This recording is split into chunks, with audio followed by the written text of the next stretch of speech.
So, most of you have probably heard about some of the most controversial judges' decisions in MMA, right? There's the classics GSP vs Johnny Hendricks, Michael Bisping vs Matt Hamill, but I'm not talking about decisions today. No, not close fights where rounds could have gone either way. I'm talking about the worst actual scorecards handed in by judges. Some of them so bad that they either completely scored the fight for the wrong person, accidentally got the fighters mixed up, or just consistently throughout the night had no idea what the fudge they were doing. I'm Balian from MMA On Point, and may I present the 10 worst MMA scorecards of all time. Number 10, Paul Felder vs Rafael dos Anjos. It's always violent in Paul Felder's Philadelphia, and after 8 years in the UFC, he managed to rack up a stack of Performance of the Night and Fight of the Night bonuses. After another one of those against Dan Hooker, Paul filled in on 5 days' notice to fight the former champion Rafael dos Anjos. But unfortunately for Paul, the fight didn't exactly go his way. To be fair, he didn't really have long to prepare, and RDA pretty much took him down every single round, racking up about 2 minutes of control time in each of them. RDA had essentially won every round. That's exactly what 2 of the judges thought as well. Derek Cleary and Sal D'Amato scored it 50-45 for dos Anjos. So did 15 out of the 20 media members. The other 5 gave Paul 1 round. But when they announced the decision, it was a shock to everyone, including the Irish Dragon, when Chris Lee scored the fight 48-47 for Paul Felder. He somehow gave him 3 rounds. Based on fan scoring on MMA decisions, he agreed with 2% of people. It was enough for Gilbert Burns to kick off on Twitter along with many others and made everyone feel a little bit uneasy at the idea of judges potentially ruining someone's career. Number 9, Yoel Romero and Phil Davis. Well, after Yoel left the UFC, we're all pretty sad to see God's Soldier leave the biggest promotion, but that meant there were plenty of chances for him to shine elsewhere. And hey, he might be able to win himself a world title now. He went to Bellator to join a bunch of other ex-UFC fighters, but instead of middleweight, he jumped up to 205, which, to be honest, if anything, was more exciting because there were some even bigger names in that division, and they didn't come much bigger than Anthony Rumble Johnson.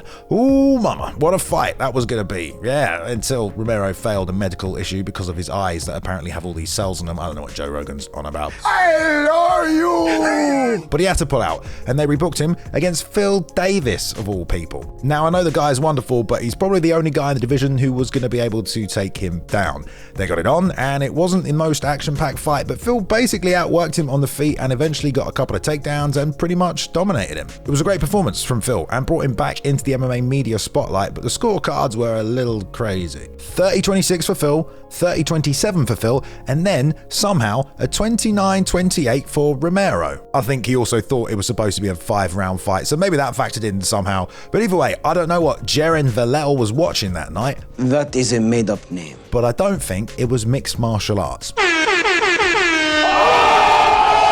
The same thing happened back in the day with Kendall Grove and Evan Tanner. Same scorecards, same situation, and there weren't even mobile phones to get distracted by while judging back then. Number 8, Paul Sutherland at UFC 286. Whenever the UFC travels to a place it's not been for a while, the fights might be freaking awesome, but you can always clench your butt cheeks at the thought that somehow the judging is probably going to be shit. I mean, the UK has a great regional scene for MMA, but when the UFC came back for the first pay-per-view in 7 years, well, there was unfortunately a fair amount of questionable scorecards handed in that night. And the main perpetrator was a Mr. Paul Sutherland. He kicked things off with Omar Morales and Chris Duncan, which was a pretty hard fight to score in some ways, but every judge had Omar winning the first round and Duncan winning the last 2. So did 12 out of 15 media members.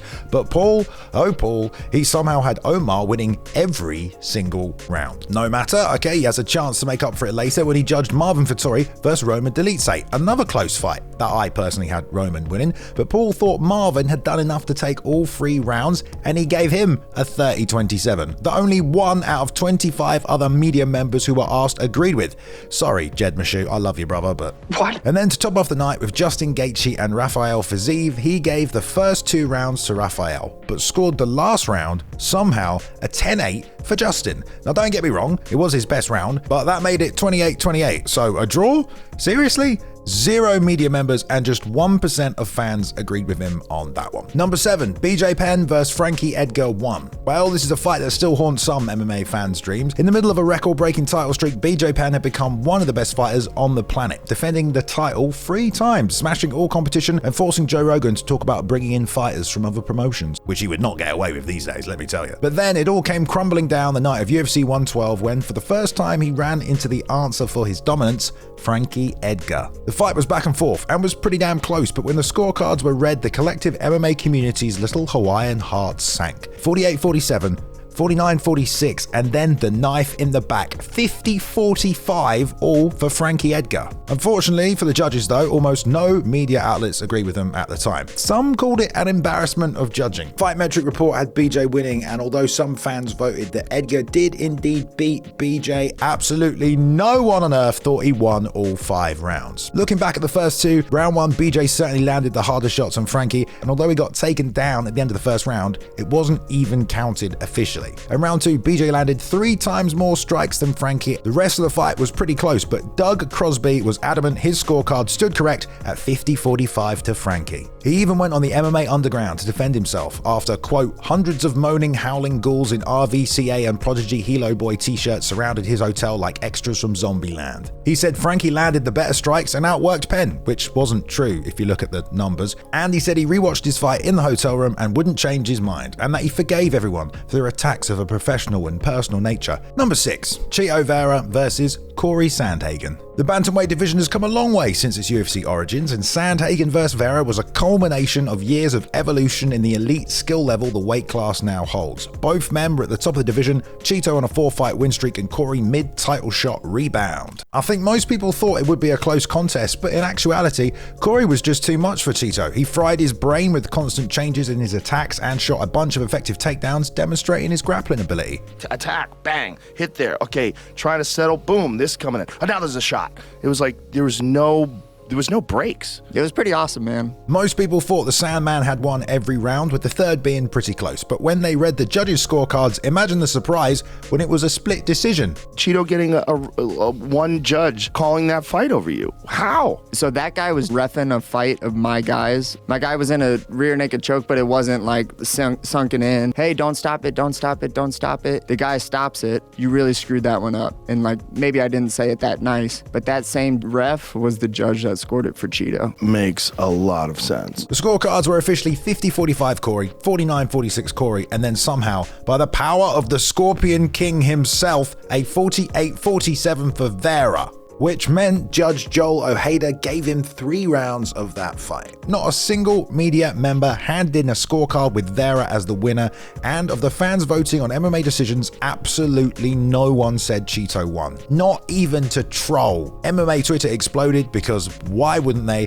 But at least the right man got the win, by God. Number 5, Danny Sabatello and Rafion STOTS. Bellator 289 was a pretty good show, and it was headlined by an interim bantamweight world title between 2 killers. The interim champ Rafion STOTS and Danny Sabatello, a nice display of homegrown Bellator talent. The build-up was pretty heated, and they intended to settle it over 5 rounds. The fight was pretty competitive, but when the dust settled, it was apparent that the current champ had done enough. He was given the nod at 48-47 by 2 judges.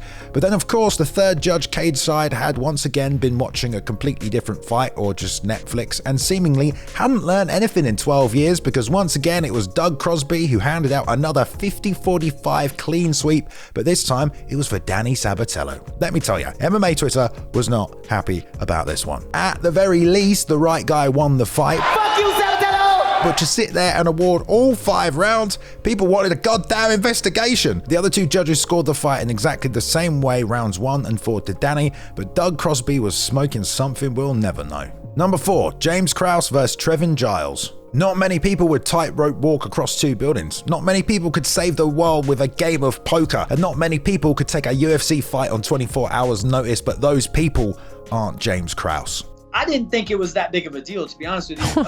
Coming up in the amateurs, I would show up to venues and fight people on 2 hours notice. At UFC 247 in the final hour, Trevin's opponent Antonio Arroyo had issues cutting weight and had to pull out. Trevin worked in Houston where the card was taking place, and as a police officer, everyone wanted to see him fight. So James put up his hand and accepted, going up to middleweight and hitting the scale at just 183.5 pounds. The fight itself, though, was non-stop action, and it ended up winning fight of the night, but the judges ultimately gave the nod to Giles.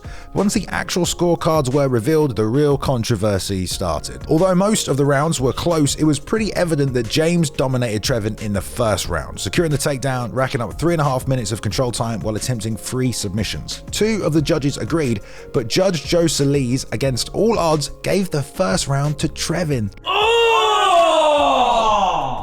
Ew! Dude! What the fuck? Joe did, though, score the final round for James, which meant if he'd have just agreed with the other two judges and basically everyone else about the first round, KRAUSE would have won the fight. What is baffling to me, the judge gave him the first round and gave me the third round. So it's like, I don't know how, One of the worst scorecards I've ever seen, the 10-9. It also turns out a coach at Giles's gym had previously given Judge Joe Solis's black belt to add more controversy onto this one. So God knows what really happened there. He would also later that night award John Jones a 49-47 scorecard over Dominic Reyes. Whole thing was a scorecard shambles if you ask me. James KRAUSE even tried to have the decision overturned. Number 3, Melvin Guillard versus Jamie Varner. Back in the WEC days, Jamie Varner made history by winning the title and beating some of the top names, but he didn't come straight over to the UFC. He had to wait a little bit before making his debut, and then made a statement at the start of 2012 where he pulled out the literal upset of the year when he TKO'd the undefeated Edson Barbosa. Either way, Varner was in the UFC, and soon after he fought Melvin Guillard, another lightweight vet. Great matchup, great fight with leather being thrown back and forth, big takedowns, just a good scrap really. Jamie continued his winning form and secured every round handily, or at least that's what we all thought, because when they read the scorecards, it was absolutely ridiculous what happened next. Somehow, a split decision, but 2 30-27s for Jamie and a 30-27 for Melvin Guillard. How on God's white canvas does that even happen? Joe Rogan just simply said, "Whoever scored that 30-27 for Guillard should not ever work a fight again." Don't you miss early Joe Rogan, where the man literally just said whatever he was thinking? Sure, get up here, bitch. Honestly, he was right, and that person was Adelaide Bird. No idea what they were watching. On MMA Decisions, more people scored the fight 30-30 than they did a score of 30-27 for Melvin, and those people were obviously just trolling. Gotta be one of the stupidest scores of all time. Number 2, Carla Esparza versus Tatiana Suarez. Isn't it great that Tatiana is back in the mix of the UFC? Long has she been heralded as the one to bring balance to the force of women's flyweight. Actually, I guess Alexa Grasso just did that. But before that, she took 4 years off when she was at 115 pounds, and a good test to just see where she stood in the division was her fight against Carla Esparza at UFC 228. The Cookie Monster was the inaugural champion, actually 2-time now, don't forget. And how did Tatiana do? Well, she absolutely mauled her. Yeah, probably one of the worst beatdowns I've seen in that division. Carla had absolutely no answer to the grappling of Suarez, who ripped her down and smashed her face in like an angry Dan Hooker. Thankfully, it was over by the third round when Carla finally succumbed to the beating that was laid down, but my oh my, did you see the scorecards for this one? Despite the first round being one of the most one-sided things I've seen, one judge scored it 10-8 for Carla frickin' Esparza. Yeah. I know, maybe she just really hated Tatiana's haircut. No, obviously it was a complete mistake on their part, but still, if you're a judge and you can't even write down your scores correctly, then what the fuck are we doing here? Number 1, Mike Pierce versus Carlos Eduardo Rocha. Well, for number 1, we essentially have the cock-up of all cock-ups, just pure incompetence. We have to go back to 2012 for this one, and two men, Mike Pierce and Carlos Eduardo Rocha. Mike had been in the UFC for a couple of years, and Carlos, well, he'd only just arrived and needed to get some momentum going. The fight itself wasn't exactly the best. I mean, the crowd were booing at some points, but that's basically because Mike just controlled Carlos through every single round. Shit, in round 2, Carlos only landed one significant strike, and he was held against the fence and got taken down over and over and over. Oh my god, it was pretty boring.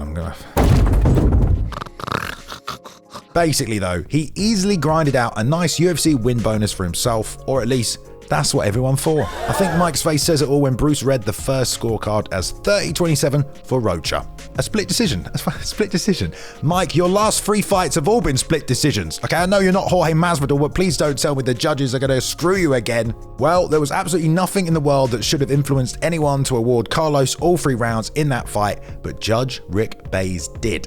Thankfully though, it was a scoring error, and it was reported and changed officially before the event was even over. Still, I mean, I don't know if the judge thought the Brazilian guy was Mike Pierce and the American was Carlos Rocha. If he was confused, I would have taken a wild guess at least. Look, whatever you do, don't trust Luke Taylor to score anything, okay? Not even the office game of table tennis. But you should probably give him a follow on Twitter at @cooltome_ because he edited this video and he did a bloody good job. Hope you like the music that's always in the intro, because it's always done, by Ben Rosette. If you want to hear more of his stuff, check him out on Spotify's. Any that you think we missed, let us know down below, okay? Not GSP Hendricks, okay? That's a swing fight with swing rounds, okay? This isn't swingers with Vince Vaughn. If you laughed, you have to give us a thumbs up. That's the rule. And if you want to see more, you better hit subscribe. Otherwise, you won't see any. That's literally how YouTube works. Sorry. I've been Bailey, and you can follow me here. And I'll see you in the next one. Bye.